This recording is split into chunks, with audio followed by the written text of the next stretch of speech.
আবারও সন্ধান পেয়ে গেছি কুলের। আমি আবুধাবিতেও কুলের সন্ধান পেয়েছিলাম, আর এটা হলো আমাদের দুবাইয়ের। আর দেখুন রাস্তার ধারে কিরকম কুল, মানে অসাধারণ লাগছে। দেখুন কত কুল, এই দেখুন কত ডুম্বা ডুম্বা কুল। আমি ছিঁড়ে এনেছি আবুধাবি থেকে, আবারও এখানে পেয়ে গেলাম। কত বড় বড় কুল দেখুন, অ্যান্ড গাছে পুরো ঝুলে রয়েছে। হ্যাঁ বাবু, সব খাওয়া যাবে, বাট তুমি খেও না, এখন সরস্বতী পুজো হয়নি তো। এই দেখুন কুল দেখুন, হ্যাঁ দেখুন কত কুল গাছ, মানে ভর্তি কুল গাছের মধ্যে ঝুলছে, সব কুল। অ্যান্ড এটা ইউইতে গাইস, বিশ্বাস করতে পারছেন, এগুলো হলো ইউইতে, এত কুল।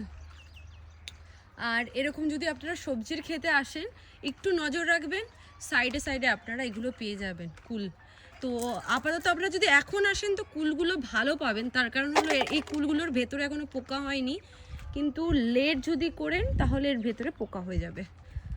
এই হচ্ছে ব্যাপার। দেখুন কত বড় এই কুলটার সাইজটা, খালি দেখুন গাইস, এই দেখুন দেখুন কত বড় সাইজের, এরকম ভর্তি বড় বড়, এই দেখুন।